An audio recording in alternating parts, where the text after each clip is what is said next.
നമ്മുടെ ഈ യാത്ര, ഈ ജീവിതം കേവലം ഒരു യാദൃശ്ചികതയല്ല, മറിച്ച് ഇതൊരു വലിയ ആത്മീയ പദ്ധതിയുടെ ഭാഗമാണ്. പരമഹംസ യോഗാനന്ദൻ പറയുന്നു, നമ്മുടെ ജനനം ഈ ഭൂമിയിൽ കേവലം ഭൗതിക സുഖങ്ങളും ദുഃഖങ്ങളും അനുഭവിക്കാൻ വേണ്ടിയല്ല, മറിച്ച് ഇത് ആത്മാവിന്റെ അനന്തമായ യാത്രയിലെ വളരെ പ്രധാനപ്പെട്ട ഒരു ഘട്ടമാണ്.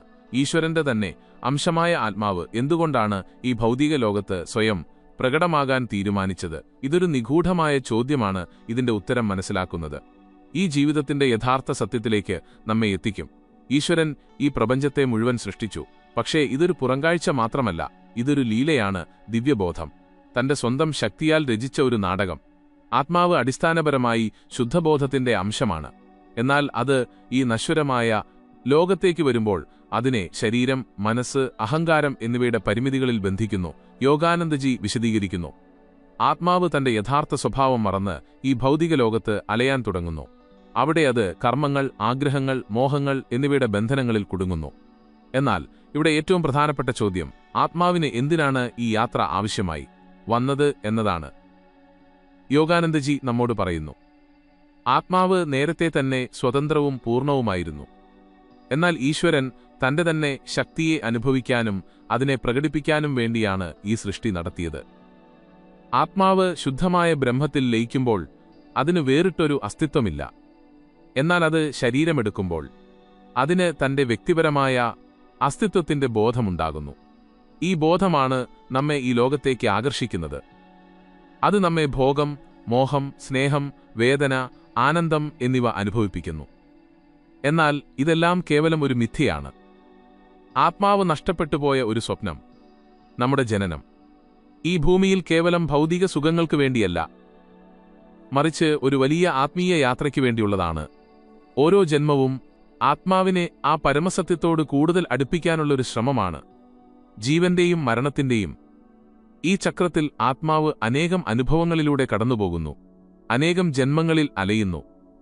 എന്നാൽ ഇതിന്റെ അവസാന ലക്ഷ്യം ഒന്നേയുള്ളൂ, തന്റെ യഥാർത്ഥ സ്വത്വത്തെ തിരികെ നേടുക. അതാണ് നമ്മളിവിടെ വന്നതിന് കാരണം. അതാണ് ഈ ജീവിതത്തിന്റെ അടിസ്ഥാന രഹസ്യം.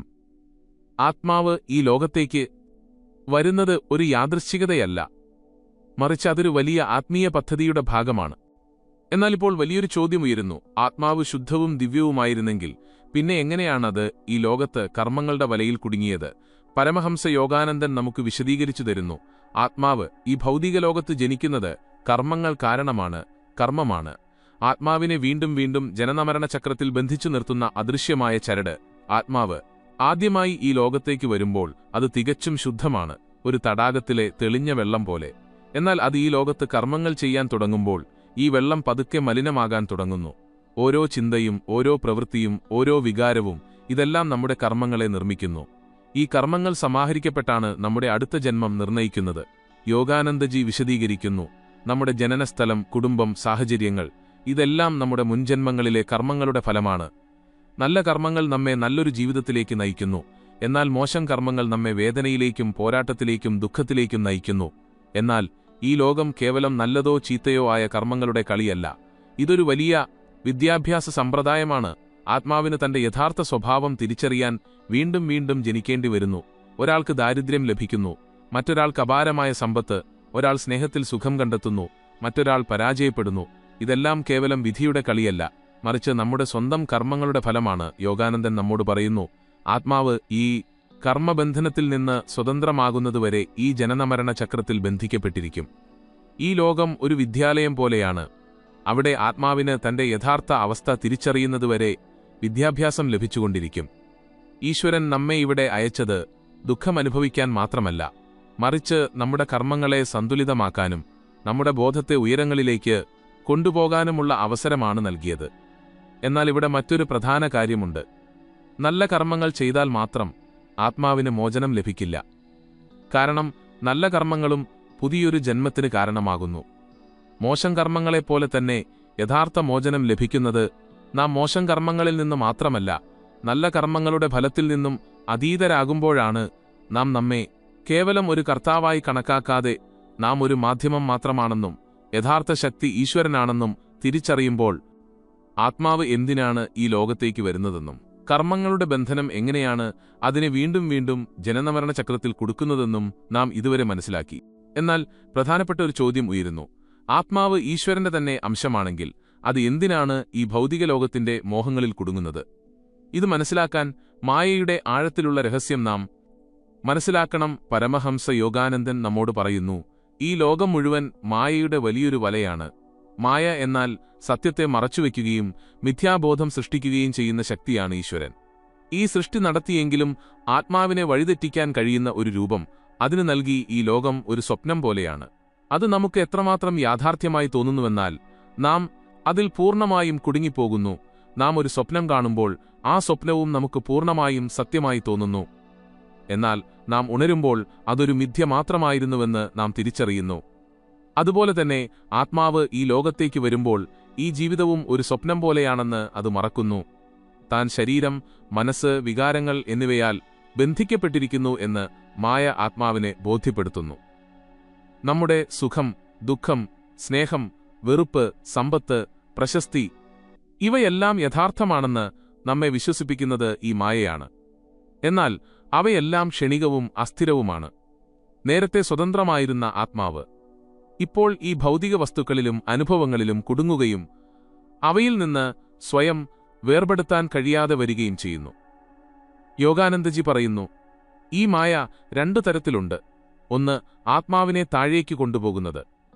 രണ്ടാമത്തേത്, ആത്മാവിനെ മുകളിലേക്കുയർത്താൻ സഹായിക്കുന്നത്. ഒന്നാമത്തെ മായ നമ്മെ ഭോഗങ്ങളിലും ലൗകിക ആഗ്രഹങ്ങളിലും കുടുക്കി ഈശ്വരനിൽ നിന്ന് അകറ്റുന്നു.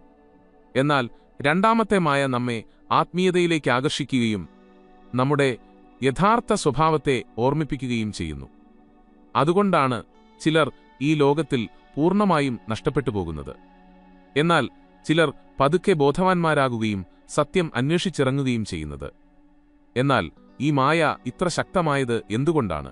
കാരണം അത് ഈശ്വരൻ തന്നെ സൃഷ്ടിച്ചതാണ്. ഇത് മനസ്സിലാക്കാൻ യോഗാനന്ദൻ മനോഹരമായ ഒരു ഉദാഹരണം നൽകുന്നു. ഒരു ജാലവിദ്യക്കാരന് തന്റെ കലയിലൂടെ കാണികളെ ഭ്രമിപ്പിക്കാൻ കഴിയുന്നതുപോലെ ഈശ്വരനും ഈ ലോകത്തെ ഒരു ജാലവിദ്യ പോലെയാണ് സൃഷ്ടിച്ചിരിക്കുന്നത്. ഈ ജാലവിദ്യയുടെ സ്വാധീനത്തിലുള്ളിടത്തോളം കാലം ഈ ലോകം നമുക്ക് യഥാർത്ഥമായി തോന്നും. എന്നാൽ ധ്യാനം, ആത്മീയ അറിവ് എന്നിവയിലൂടെ നാം ഈ മിഥ്യയെ മനസ്സിലാക്കുമ്പോൾ ഈ സ്വപ്നത്തിന്റെ യാഥാർത്ഥ്യം നാം തിരിച്ചറിയാൻ തുടങ്ങും. ആത്മാവ് എന്തിനാണ് ഈ ലോകത്തേക്ക് വരുന്നതെന്നും കർമ്മങ്ങൾ കാരണം എങ്ങനെ ജനനമരണ ചക്രത്തിൽ കുടുങ്ങുന്നുവെന്നും മായ എങ്ങനെ ആത്മാവിനെ ഭ്രമിപ്പിക്കുന്നുവെന്നും നാം ഇതുവരെ അറിഞ്ഞു. എന്നാൽ ഇവിടെ മറ്റൊരു പ്രധാന ചോദ്യം ഉയരുന്നു. ആത്മാവ് യഥാർത്ഥത്തിൽ ശുദ്ധവും ദിവ്യവുമാണെങ്കിൽ പിന്നെ അത് അതിന്റെ യഥാർത്ഥ സ്വത്വം എങ്ങനെ മറക്കുന്നു? പരമഹംസ യോഗാനന്ദൻ ഈ ചോദ്യത്തിന് വളരെ ആഴത്തിൽ ഉത്തരം നൽകുന്നു. യോഗാനന്ദജി പറയുന്നു, ആത്മാവ് തന്റെ യഥാർത്ഥ സ്വത്വം മറക്കുന്നത് അത് തന്റെ ശരീരം, മനസ്സ്, അഹങ്കാരം എന്നിവയെ തന്റെ യാഥാർത്ഥ്യമായി കണക്കാക്കുമ്പോഴാണ്. ഒരു കുട്ടി ജനിക്കുമ്പോൾ അവൻ പൂർണ്ണമായും ശുദ്ധനാണ്. അവനിൽ അഹങ്കാരമില്ല, സ്വാർത്ഥതയില്ല, ഭയമില്ല. എന്നാൽ അവൻ വളരുമ്പോൾ സമൂഹം, കുടുംബം, ഭൗതിക ലോകം എന്നിവ അവനെ പഠിപ്പിക്കാൻ തുടങ്ങുന്നു. അവൻ കേവലം ഈ ശരീരമാണെന്നും ഇതൊരു പേരാണെന്നും ഇതൊരു സ്വത്വമാണെന്നും പതുക്കെ ആത്മാവ് സ്വയം ശരീരത്തോടും മനസ്സിനോടും ചേരുകയും തന്റെ അടിസ്ഥാന അസ്തിത്വം മറക്കുകയും ചെയ്യുന്നു. ഇതിനെ ഇങ്ങനെ മനസ്സിലാക്കുക. സൂര്യൻ എപ്പോഴും പ്രകാശിച്ചുകൊണ്ടിരിക്കുന്നു. എന്നാൽ മേഘങ്ങൾ വരുമ്പോൾ സൂര്യൻ മറഞ്ഞതായി നമുക്ക് തോന്നുന്നു. എന്നാൽ യഥാർത്ഥത്തിൽ സൂര്യൻ ഒരിക്കലും മറയുന്നില്ല. അതവിടെ തന്നെയുണ്ട്. മേഘങ്ങളുടെ പാളി അതിനെ നമ്മുടെ കാഴ്ചയിൽ നിന്ന് മറയ്ക്കുന്നു. അതുപോലെ ആത്മാവിന്റെ ശുദ്ധമായ പ്രകാശം എപ്പോഴും നിലനിൽക്കുന്നു. എന്നാൽ അജ്ഞാനം, മോഹം, ലൗകിക ആഗ്രഹങ്ങൾ എന്നിവ മേഘങ്ങളെപ്പോലെ അതിനു മുകളിൽ മൂടുന്നു. ഇത് സ്വയം കാണാൻ അതിനെ അശക്തമാക്കുന്നു. ഈ അജ്ഞാനത്തിന്റെ ഏറ്റവും വലിയ കാരണം ആത്മാവ് സ്വയം ശരീരത്തോടും മനസ്സിനോടും ബന്ധപ്പെട്ടിരിക്കുന്നു എന്നതാണ്. ശരീരം നശ്വരമാണ്, എന്നാൽ ആത്മാവ് അമരമാണ്. മനസ്സ് അസ്ഥിരമാണ്, എന്നാൽ ആത്മാവ് ശാശ്വതമാണ്. എന്നാൽ ആത്മാവ് മനസ്സിന്റെ ചാഞ്ചല്യങ്ങളെയും ശരീരത്തിന്റെ പരിമിതികളെയും തന്റെ സത്യമായി കണക്കാക്കുമ്പോൾ അത് അതിന്റെ ദിവ്യത്വത്തെ മറക്കുന്നു. ഇതാണ് മനുഷ്യൻ ഈ ലോകത്തിന്റെ സുഖദുഃഖങ്ങളിൽ കുടുങ്ങി തന്റെ ആത്മീയ ശക്തിയെ തിരിച്ചറിയാൻ കഴിയാതെ വരുന്നത്. യോഗാനന്ദജി നമ്മോട് പറയുന്നു, ആത്മാവിന്റെ ഈ മറവി വെറുമൊരു യാദൃശ്ചികതയല്ല, മറിച്ച് ഇതൊരു വലിയ പദ്ധതിയുടെ ഭാഗമാണ്. ആത്മാവ് തന്റെ നഷ്ടപ്പെട്ട സ്വത്വം സ്വയം കണ്ടെത്തണമെന്ന് ഈശ്വരൻ ആഗ്രഹിക്കുന്നു. കാരണം അപ്പോൾ മാത്രമേ അതിന് അതിന്റെ പൂർണ്ണത മനസ്സിലാക്കാൻ കഴിയൂ. ജനനം മുതൽ കൊട്ടാരത്തിൽ കഴിയുന്ന ഒരു രാജാവിന് തന്റെ ഐശ്വര്യത്തിന്റെ വിലയറിയില്ല.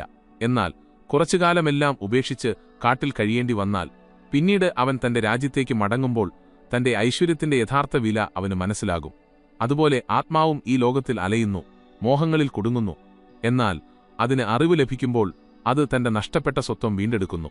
സ്വയം തിരിച്ചറിയുക, സ്വന്തം ദിവ്യത്വത്തെ ഉണർത്തുക, സ്വന്തം യഥാർത്ഥ സ്വഭാവം അനുഭവിക്കുക എന്നതാണ് ഈ ജീവിതത്തിന്റെ യഥാർത്ഥ ലക്ഷ്യം. ആത്മാവ് എങ്ങനെ ഈ ലോകത്തേക്ക് വരുന്നുവെന്നും കർമ്മങ്ങൾ കാരണം ജനനമരണ ചക്രത്തിൽ കുടുങ്ങുന്നുവെന്നും മായയുടെ സ്വാധീനത്തിൽപ്പെട്ട് സ്വന്തം യഥാർത്ഥ സ്വത്വം മറക്കുന്നുവെന്നും നാം മനസ്സിലാക്കി. എന്നാൽ ഇവിടെ പ്രധാനപ്പെട്ട ഒരു കാര്യം ആത്മാവിന് ഒരു ജന്മത്തിലെല്ലാം പഠിക്കാൻ കഴിയില്ല എന്നതാണ്. അതിനാൽ അതിന് ക്രമേണ വികസിക്കാനും സ്വന്തം യഥാർത്ഥ സ്വഭാവം തിരിച്ചറിയാനും ഒന്നിലധികം ജന്മങ്ങളിലൂടെ യാത്ര ചെയ്യേണ്ടതുണ്ട്. പരമഹംസ യോഗാനന്ദൻ നമ്മോട് പറയുന്നു, ആത്മാവിന്റെ വികാസം പടിപടിയായി സംഭവിക്കുന്നു. ഒരു ചെറിയ കുട്ടിക്ക് പെട്ടെന്ന് ബുദ്ധിമാനായൊരു വ്യക്തിയാകാൻ കഴിയില്ല. പഠിക്കാൻ അവന് പല അനുഭവങ്ങളിലൂടെയും കടന്നുപോകേണ്ടതുണ്ട്. അതുപോലെ ആത്മാവിനും ഒരു ജന്മത്തിൽ പൂർണ്ണമായും സ്വതന്ത്രമാകാൻ കഴിയില്ല. വ്യത്യസ്ത സാഹചര്യങ്ങളിൽ ജീവിച്ചും വ്യത്യസ്ത അനുഭവങ്ങളിലൂടെ കടന്നുപോയും അത് പഠിക്കേണ്ടതുണ്ട്. ഈ ജീവിതം ഒരു സ്കൂൾ പോലെയാണ്. ചിലർ ഈ സ്കൂളിലെ 1-ാം ക്ലാസ്സിലാണ്, മറ്റു ചിലർ ഉയർന്ന ക്ലാസ്സുകളിലാണ്. ഒരാൾ ഇപ്പോൾ ലൗകിക ആഗ്രഹങ്ങളിൽ മുഴുകി ജീവിക്കാൻ പഠിക്കുകയാണ്. മറ്റൊരാൾ ത്യാഗത്തിന്റെയും സേവനത്തിന്റെയും പ്രാധാന്യം മനസ്സിലാക്കുകയാണ്. ഒരാൾ സാധാരണ ജീവിതം നയിക്കുന്നു, മറ്റൊരാൾ ധ്യാനത്തിലൂടെയും സാധനയിലൂടെയും ഈശ്വരനെ അന്വേഷിക്കുന്നു. ഇതെല്ലാം ആത്മാവിന്റെ വികസന യാത്രയുടെ ഭാഗമാണ്. ഓരോ ജന്മത്തിലും ആത്മാവ് പുതിയ കാര്യങ്ങൾ പഠിക്കുന്നു, പഴയ കർമ്മങ്ങളുടെ ഫലം അനുഭവിക്കുന്നു, പുതിയ കർമ്മങ്ങൾ സമാഹരിക്കുന്നു. അത് ശരിയായ ദിശയിലാണ് പോകുന്നതെങ്കിൽ ക്രമേണ അതിന്റെ ബോധം ഉയർന്ന തലത്തിലെത്താൻ തുടങ്ങുന്നു. എന്നാൽ അത് മായയിൽ കൂടുതൽ കുടുങ്ങിയാൽ അതിന്റെ വികസനം മന്ദഗതിയിലാകുകയും അവയിൽ നിന്ന് പാഠം ഉൾക്കൊള്ളുന്നതുവരെ വീണ്ടും വീണ്ടും അതേ സാഹചര്യങ്ങളിലൂടെ കടന്നുപോകേണ്ടി വരികയും ചെയ്യുന്നു. യോഗാനന്ദജി പറയുന്നു, ഓരോ ആത്മാവും ഏതെങ്കിലും രൂപത്തിൽ വികസിക്കേണ്ടതുണ്ട്. ആരെങ്കിലും ഈ സത്യം അംഗീകരിച്ചാലും ഇല്ലെങ്കിലും പ്രകൃതി അവനെ ആ ദിശയിലേക്ക് തള്ളിക്കൊണ്ടിരിക്കുന്നു. ചിലർ ദുഃഖങ്ങളിൽ നിന്ന് പഠിക്കുന്നു, ചിലർ സുഖങ്ങളിൽ നിന്ന്, ഒരാൾ പരാജയത്തിൽ നിന്ന് പഠിക്കുന്നു, മറ്റൊരാൾ സ്നേഹത്തിൽ നിന്നും കരുണയിൽ നിന്നും. എന്നാൽ ആത്മാവ് അതിന്റെ അവസാന ലക്ഷ്യത്തിലെത്തുന്നതുവരെ ഈ യാത്ര നിലയ്ക്കുന്നില്ല. പൂർണ്ണമായ മോചനവും ആത്മസാക്ഷാത്കാരവുമാണ് ആ ലക്ഷ്യം. പരമഹംസ യോഗാനന്ദൻ പറയുന്നു, ആത്മാവിനെ ഏറ്റവും കൂടുതൽ ബന്ധിപ്പിക്കുന്ന കാര്യം ആഗ്രഹങ്ങളാണ്. ആത്മാവ് വീണ്ടും വീണ്ടും ജനിക്കാനും മായയുടെ വലയിൽ കുടുങ്ങാനും കാരണം ആഗ്രഹങ്ങളാണ്. നമ്മുടെ എല്ലാം മനസ്സിൽ എണ്ണമറ്റ ആഗ്രഹങ്ങൾ ഉയർന്നുവരുന്നു. പണത്തിനായുള്ള ആഗ്രഹം, സ്നേഹത്തിനായുള്ള ആഗ്രഹം, വിജയത്തിനായുള്ള ആഗ്രഹം, ബഹുമാനത്തിനായുള്ള ആഗ്രഹം, ശാരീരിക സുഖങ്ങൾക്കായുള്ള ആഗ്രഹം. ഈ ആഗ്രഹങ്ങൾക്ക് അവസാനമില്ല. ഒരു ആഗ്രഹം സഫലമാകുമ്പോൾ മറ്റൊന്ന് ജനിക്കുന്നു. നാം നമ്മുടെ ലക്ഷ്യത്തിലെത്തിയെന്ന് തോന്നുമ്പോഴാണ് പുതിയൊരു ലക്ഷ്യം കാണാൻ തുടങ്ങുന്നത്. ഇത് ഒരിക്കലും അവസാനിക്കാത്ത ഒരു ചക്രമാണ്. യോഗാനന്ദജി പറയുന്നു, ഈ ആഗ്രഹങ്ങൾ നിർമ്മിച്ചിരിക്കുന്നത് ആത്മാവിനെ പരീക്ഷിക്കുന്നതിനാണ്. നാം ഇതിനു മുകളിൽ ഉയരുമോ അതോ ഇതിൽ കുടുങ്ങിപ്പോകുമോ എന്ന് ഈ ആഗ്രഹങ്ങളിലൂടെ ഈശ്വരൻ നമ്മെ പരീക്ഷിക്കുന്നു. ഉദാഹരണത്തിന്, വളരെ സമ്പന്നനായ ഒരു രാജാവിന് ആ സമ്പത്ത് പരമാർത്ഥത്തിനായി വിനിയോഗിക്കാൻ കഴിയുമോ? അതോ തന്റെ സമ്പത്തുമായി തന്റെ സ്വത്വം അവൻ ബന്ധിപ്പിക്കുമോ? സ്നേഹിക്കുന്ന ഒരു വ്യക്തിക്ക് നിസ്വാർത്ഥമായി സ്നേഹിക്കാൻ കഴിയുമോ? അതോ അവൻ തന്റെ വികാരങ്ങളുടെ സംതൃപ്തി മാത്രമാണോ ആഗ്രഹിക്കുന്നത്? സമൂഹത്തിൽ ഉയർന്ന പദവി ലഭിച്ച ഒരാൾ അത് മറ്റുള്ളവരെ സേവിക്കാൻ ഉപയോഗിക്കുമോ? അതോ അത് അവനെ അഹങ്കാരിയാക്കുമോ? ആഗ്രഹങ്ങളുടെ ഈ പരീക്ഷ എല്ലാവരും നേരിടേണ്ടതുണ്ട്. ഒരാൾ ഈ ആഗ്രഹങ്ങളെല്ലാം ഉപേക്ഷിച്ച് കാട്ടിലേക്ക് പോയാൽ അയാൾ അവയിൽ നിന്ന് സ്വതന്ത്രനായി എന്ന് ഇതിനർത്ഥമില്ല. യഥാർത്ഥ പരീക്ഷ നടക്കുന്നത് ഈ ആഗ്രഹങ്ങൾക്കിടയിൽ ജീവിക്കുമ്പോഴും നാം അവയുമായി ബന്ധിക്കപ്പെടാതിരിക്കുമ്പോഴാണ്. യോഗാനന്ദജി വിശദീകരിക്കുന്നു, ആഗ്രഹങ്ങൾ 2 തരത്തിലുണ്ട്. ഒന്ന്, ആത്മാവിനെ ലോകത്തിലേക്ക് കൂടുതൽ ആഴത്തിൽ വലിച്ചിഴയ്ക്കുന്നു.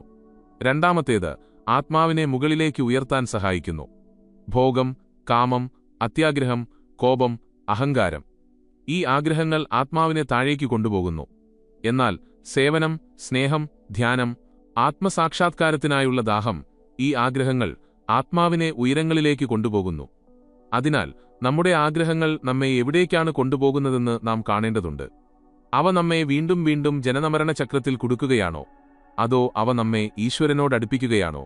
നമ്മുടെ ആഗ്രഹങ്ങളെ നിയന്ത്രിക്കാൻ കഴിഞ്ഞാൽ പതുക്കെ നാം നമ്മുടെ യഥാർത്ഥ സ്വഭാവം തിരിച്ചറിയാൻ തുടങ്ങും. ആത്മാവ് എങ്ങനെയാണ് ആഗ്രഹങ്ങളുടെ വലയിൽ കുടുങ്ങി വീണ്ടും വീണ്ടും ജനിക്കുന്നതെന്ന് നാം ഇതുവരെ മനസ്സിലാക്കി. എന്നാൽ മറ്റൊരു പ്രധാന ചോദ്യം ഉയരുന്നു, നമ്മുടെ ജീവിതത്തിൽ സംഭവിക്കുന്നതെല്ലാം മുൻകൂട്ടി നിശ്ചയിച്ചതാണോ? നമുക്ക് നമ്മുടെ വിധിയെ മാറ്റാൻ കഴിയുമോ? പരമഹംസ യോഗാനന്ദൻ ഈ വിഷയത്തിലേക്ക് ആഴത്തിൽ വെളിച്ചം വീശുകയും നമ്മുടെ ജീവിതത്തിൽ സംഭവിക്കുന്നതെല്ലാം നമ്മുടെ കർമ്മങ്ങളുടെ ഫലമാണെന്ന് വ്യക്തമാക്കുകയും ചെയ്യുന്നു. യോഗാനന്ദജി പറയുന്നു, ഈ പ്രപഞ്ചം സൂക്ഷ്മമായ ഒരു ഗണിത നിയമമനുസരിച്ചാണ് പ്രവർത്തിക്കുന്നത്. നാം ഒരു വിത്ത് പാകുമ്പോൾ കാലക്രമേണ നമുക്ക് അതേ ഫലം ലഭിക്കുന്നതുപോലെ നാം ചെയ്യുന്ന കർമ്മങ്ങളും സമയമാകുമ്പോൾ ഫലം നൽകുന്നു. നാം ആരോടെങ്കിലും നല്ല രീതിയിൽ പെരുമാറിയാൽ, ആരെങ്കിലുമൊക്കെ സഹായിച്ചാൽ ആ ഊർജം നമ്മുടെ ജീവിതത്തിലേക്ക് തിരികെ വരുന്നു. നാം ആരോടെങ്കിലും അനീതി കാണിച്ചാൽ, ആർക്കെങ്കിലും ദുഃഖം നൽകിയാൽ അതും തിരികെ നമുക്ക് തന്നെ ലഭിക്കുന്നു. ഇതിനെയാണ് കർമ്മസിദ്ധാന്തം എന്ന് വിളിക്കുന്നത്. ആളുകൾ പലപ്പോഴും വിചാരിക്കുന്നത് അവരുടെ വിധി മുൻകൂട്ടി എഴുതപ്പെട്ടതാണെന്നാണ്. എന്നാൽ യോഗാനന്ദജി വ്യക്തമാക്കുന്നു, നമ്മുടെ വിധി നമ്മുടെ സ്വന്തം കർമ്മങ്ങളുടെ ഫലമാണ്. ഇന്ന് നമുക്ക് ലഭിച്ച സാഹചര്യങ്ങൾ നമ്മുടെ മുൻകാല കർമ്മങ്ങളുടെ ഫലമാണ്.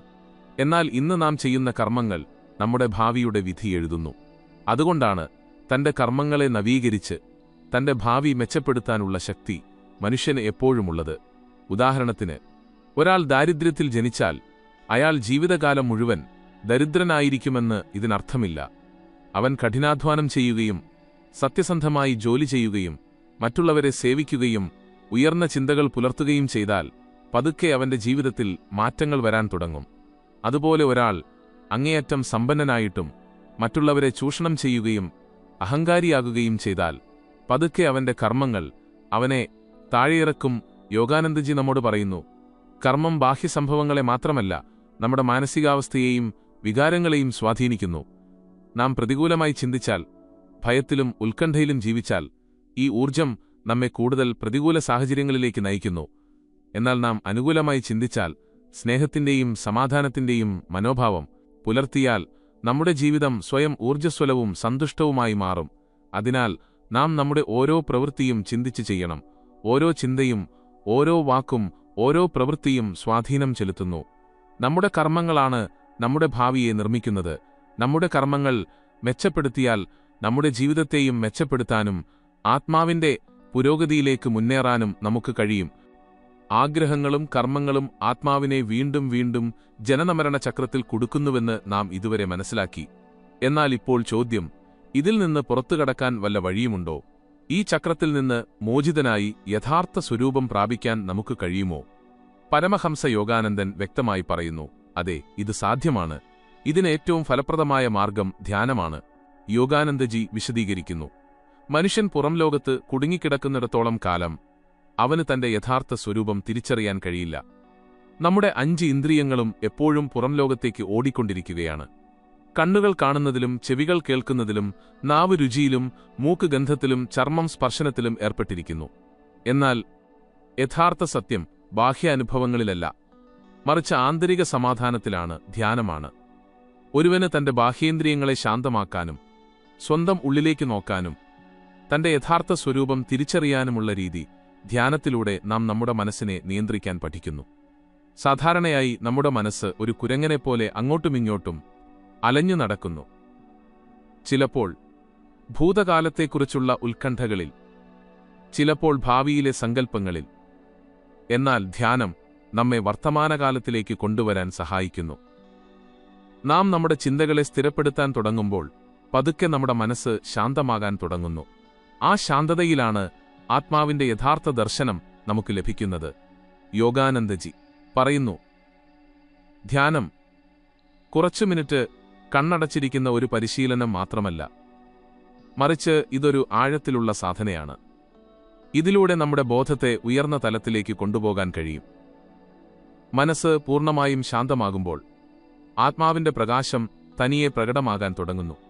ആ അവസ്ഥയിൽ താൻ കേവലം ഈ ശരീരമല്ലെന്നും അതിരുകളില്ലാത്ത ഊർജത്തിന്റെയും ബോധത്തിന്റെയും ഭാഗമാണെന്നും വ്യക്തിക്ക് അനുഭവപ്പെടാൻ തുടങ്ങുന്നു. ധ്യാനത്തിന്റെ ഏറ്റവും പ്രധാനപ്പെട്ട കാര്യം അത് ആഗ്രഹങ്ങളുടെ സ്വാധീനത്തെ ക്രമേണ കുറയ്ക്കുന്നു എന്നതാണ്. നാം ധ്യാനിക്കുമ്പോൾ നമ്മുടെ ഉള്ളിൽ നിന്ന് തന്നെ ആനന്ദം അനുഭവപ്പെടാൻ തുടങ്ങുന്നു.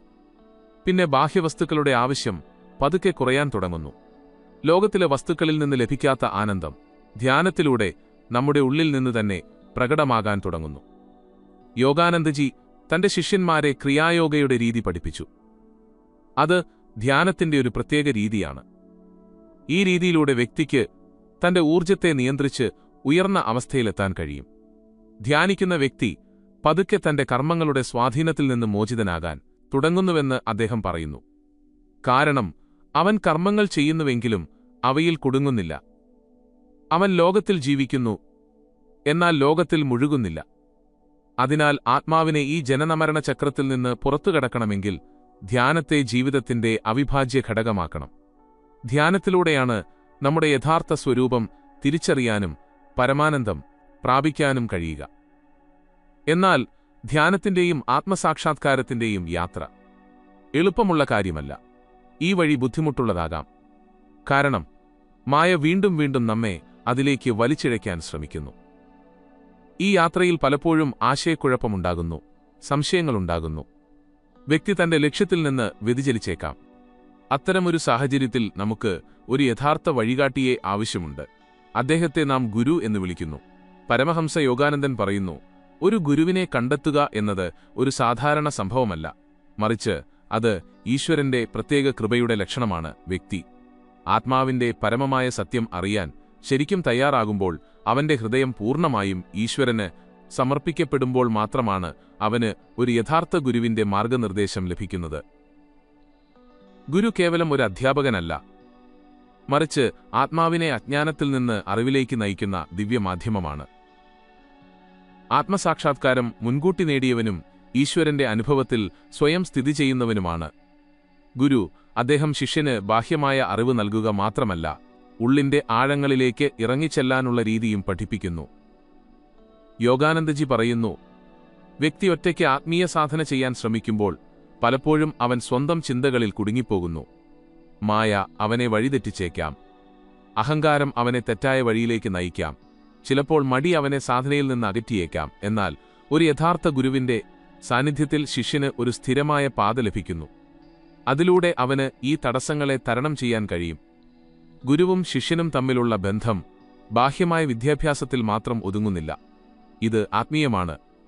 ഗുരുവിന് തന്റെ സ്പർശനത്തിലൂടെ ശിഷ്യന്റെ ബോധത്തെ ഉയർത്താൻ കഴിയും.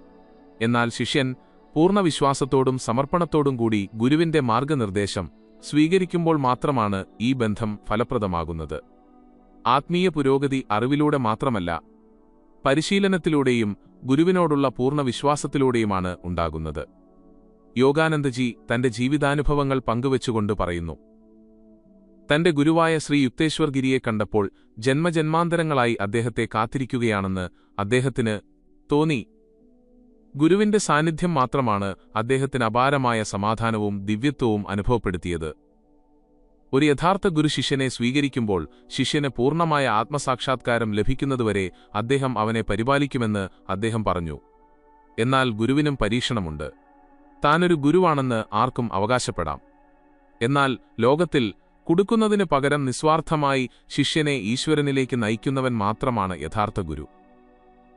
അതുകൊണ്ട് ശിഷ്യൻ ഗുരുവിനോട് അന്ധമായ ഭക്തി മാത്രം കാണിക്കരുത്. മറിച്ച് ആരാണ് യഥാർത്ഥ ഗുരുവെന്ന് സ്വന്തം ബുദ്ധിയും മനസാക്ഷിയും കൊണ്ട് തിരിച്ചറിയണം.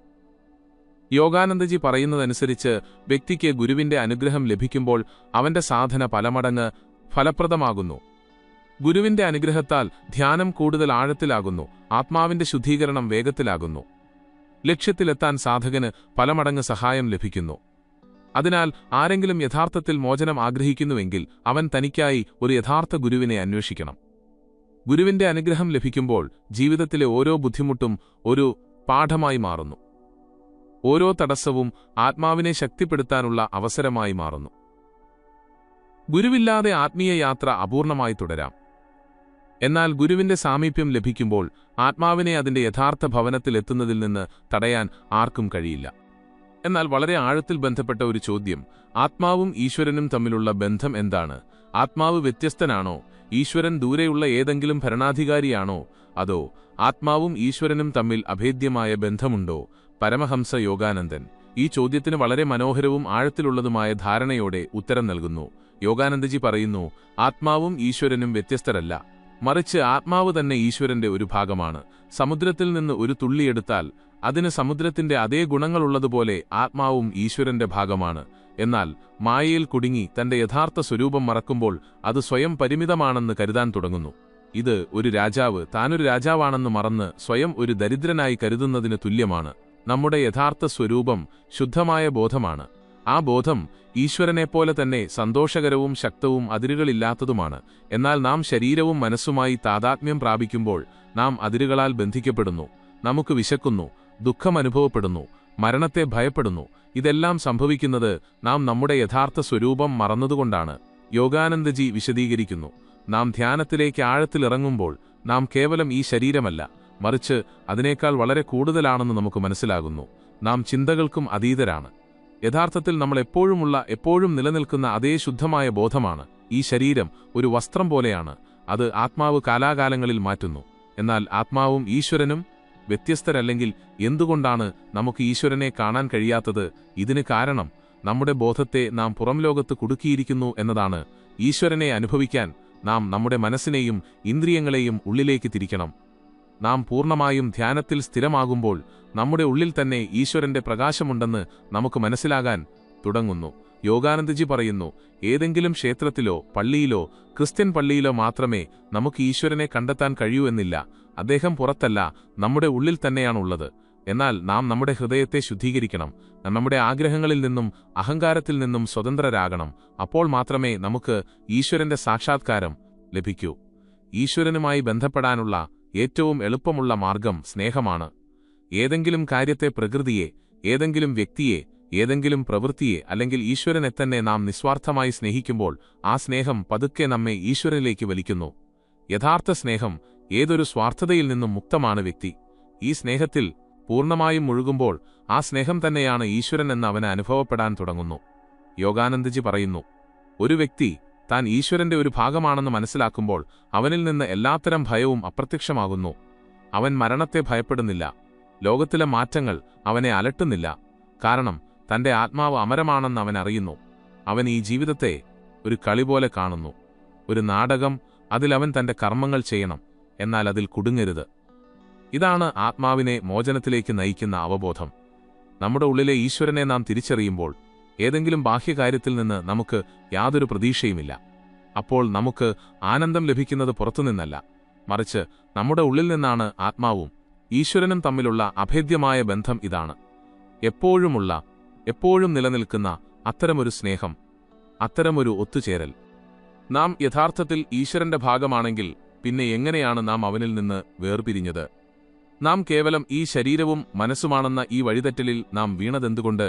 ഏറ്റവും പ്രധാനമായി നമുക്ക് എങ്ങനെ വീണ്ടും ഈശ്വരനെ കണ്ടെത്താനാകും എന്ന ചോദ്യം ഉയർന്നുവരുന്നു. പരമഹംസ യോഗാനന്ദൻ പറയുന്നു, ആത്മാവ് ഒരിക്കലും ഈശ്വരനിൽ നിന്ന് യഥാർത്ഥത്തിൽ വേർപിരിയുന്നില്ല. ഇതൊരു മിഥ്യ മാത്രമാണ്, മായയുടെ ഒരു കളി. ഒരു സ്വപ്നം കാണുമ്പോൾ അത് യാഥാർത്ഥ്യമാണെന്ന് കരുതുന്നതുപോലെ, എന്നാൽ ഉണരുമ്പോൾ അതൊരു സ്വപ്നം മാത്രമായിരുന്നുവെന്ന് തിരിച്ചറിയുന്നതുപോലെ ഈ ജീവിതവും ഒരു സ്വപ്നം പോലെയാണ്. നമ്മുടെ ആത്മാവ് അതിന്റെ യഥാർത്ഥ സ്വരൂപം മറന്ന് ഈ ലോകത്തിലെ അനുഭവങ്ങളെ യഥാർത്ഥമായി കണക്കാക്കിയിരിക്കുന്നു. ആത്മാവ് ആദ്യമായി സൃഷ്ടിയിലേക്ക് വന്നപ്പോൾ അത് ഈശ്വരനുമായി പൂർണ്ണമായും ബന്ധപ്പെട്ടിരുന്നു. എന്നാൽ പതുക്കെ അത് ഈ ഭൗതിക ലോകം അനുഭവിച്ചപ്പോൾ അതിന്റെ ബോധം പുറം ലോകത്തിൽ ലയിക്കാൻ തുടങ്ങി. അത് ഇന്ദ്രിയങ്ങളെ ആസ്വദിക്കാൻ തുടങ്ങി. ആഗ്രഹങ്ങളുടെ വലയിൽ കുടുങ്ങി. ആത്മാവിനെ കർമ്മങ്ങളുടെ ചങ്ങലയിൽ ബന്ധിച്ചത് ഈ ആഗ്രഹങ്ങളാണ്. ഒരു ജന്മത്തിനു ശേഷം മറ്റൊരു ജന്മം, ഒരു അനുഭവത്തിനു ശേഷം മറ്റൊരനുഭവം. ആത്മാവ് പതുക്കെ തന്റെ യഥാർത്ഥ സ്വരൂപം മറന്നു. ഇതൊരു രാജകുമാരൻ ജനനം മുതൽ രാജാവായിരിക്കുന്നതിന് തുല്യമാണ്. എന്നാൽ കുട്ടിക്കാലത്ത് അവനെ ഒരു കാട്ടിൽ ഉപേക്ഷിക്കുകയും അവൻ അവിടെ വളരുകയും ചെയ്താൽ അവൻ സ്വയം ഒരു സാധാരണക്കാരനായി മാത്രമേ കണക്കാക്കൂ.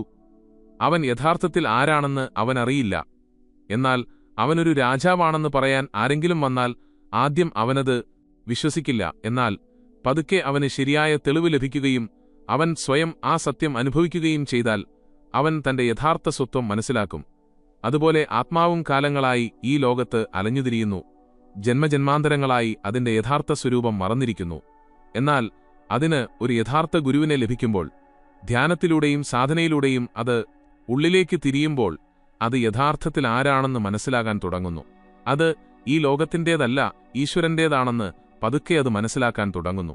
യോഗാനന്ദജി പറയുന്നു, ഈശ്വരനുമായി വീണ്ടും ബന്ധപ്പെടാനുള്ള ഏറ്റവും എളുപ്പമുള്ള മാർഗം യഥാർത്ഥ ഭക്തിയും ധ്യാനവുമാണ്. ബാഹ്യമായ കർമ്മങ്ങൾ ചെയ്യുന്നതോ പ്രഭാഷണങ്ങൾ കേൾക്കുന്നതോ മാത്രം പോരാ. വ്യക്തി തനിക്കുള്ളിലേക്ക് യാത്ര ചെയ്യുന്നതുവരെ അവൻ വാക്കുകളിൽ മാത്രം ഒതുങ്ങുന്നു. വ്യക്തി താൻ കേവലം ഈ ശരീരമല്ല, ഈ മനസ്സല്ല, മറിച്ച് ഈശ്വരനുമായി എപ്പോഴും ബന്ധപ്പെട്ടിരിക്കുന്ന ശുദ്ധമായ ബോധമാണെന്ന് സ്വയം അനുഭവിക്കുമ്പോഴാണ് യഥാർത്ഥ മാറ്റം സംഭവിക്കുന്നത്. എന്നാൽ ഈ വഴി അത്ര എളുപ്പമല്ല.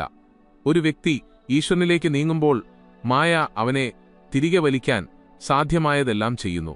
അവൾ സംശയങ്ങൾ സൃഷ്ടിക്കുന്നു, ലൗകിക വസ്തുക്കളിൽ അവനെ പ്രലോഭിപ്പിക്കാൻ ശ്രമിക്കുന്നു. അവന്റെ ആഗ്രഹങ്ങൾ യഥാർത്ഥമാണെന്നും ധ്യാനത്തിൽ നിന്ന് ഒന്നും സംഭവിക്കില്ലെന്നും അവനെ ബോധ്യപ്പെടുത്താൻ ശ്രമിക്കുന്നു. അതുകൊണ്ടാണ് പലരും ധ്യാനിക്കാൻ തുടങ്ങുന്നത്. പക്ഷേ കുറച്ചുകാലത്തിനു ശേഷം അത് ഉപേക്ഷിക്കുന്നത് യോഗാനന്ദജി പറയുന്നു. ഈശ്വരനിലെത്താൻ ദൃഢനിശ്ചയവും നിരന്തരമായ പരിശീലനവും ആവശ്യമാണ്. ഒരു കുട്ടി നടക്കാൻ പഠിക്കുന്നതുപോലെയാണിത്. തുടക്കത്തിൽ അവൻ വീഴുന്നു, വീണ്ടും വീണ്ടും ശ്രമിക്കുന്നു. എന്നാൽ അവൻ തോൽവി സമ്മതിക്കുന്നില്ല. ഒടുവിൽ അവൻ നടക്കുന്നതിൽ വിജയിക്കുന്നു. അതുപോലെ ഒരു സാധകൻ ധ്യാനത്തിലും ആത്മാന്വേഷണത്തിലും ഏർപ്പെടുമ്പോൾ പതുക്കെ അവൻ ഈശ്വരനെ അനുഭവിക്കാൻ തുടങ്ങുന്നു. ഏറ്റവും പ്രധാനപ്പെട്ട കാര്യം ഈശ്വരനെ കണ്ടെത്തുക എന്നത് ഒരു ബാഹ്യവസ്തു കണ്ടെത്തുന്നതുപോലെയല്ല. ഇതൊരു പുതിയ അറിവല്ല, മറിച്ച് നാം ആരാണെന്നും എവിടെ നിന്നാണ് വന്നതെന്നും നമ്മെത്തന്നെ ഓർമ്മിപ്പിക്കാനുള്ള ഒരു പ്രക്രിയ മാത്രമാണിത്. വ്യക്തി ഈ സത്യം പൂർണ്ണമായി അറിയുമ്പോൾ അവന്റെ ജീവിതം പൂർണ്ണമായും മാറുന്നു. അപ്പോൾ അവന് ലോകത്തിൽ യാതൊരു ദുഃഖവുമില്ല, ഭയവുമില്ല, യാതൊരു ആഗ്രഹവുമില്ല. അവൻ സ്നേഹത്തിന്റെയും സമാധാനത്തിന്റെയും സന്തോഷത്തിന്റെയും കടലിൽ മുഴുകിയിരിക്കുന്നു. ആത്മാവും ഈശ്വരനും വ്യത്യസ്തരല്ല, മറിച്ച് ആത്മാവ് തന്നെ ഈശ്വരന്റെ ഭാഗമാണെന്ന് നാം ഇതുവരെ മനസ്സിലാക്കി ആഗ്രഹങ്ങളുടെയും കർമ്മങ്ങളുടെയും വലയിൽ കുടുങ്ങി. ആത്മാവ് അതിന്റെ യഥാർത്ഥ സ്വരൂപം എങ്ങനെ മറക്കുന്നുവെന്നും നാം മനസ്സിലാക്കി.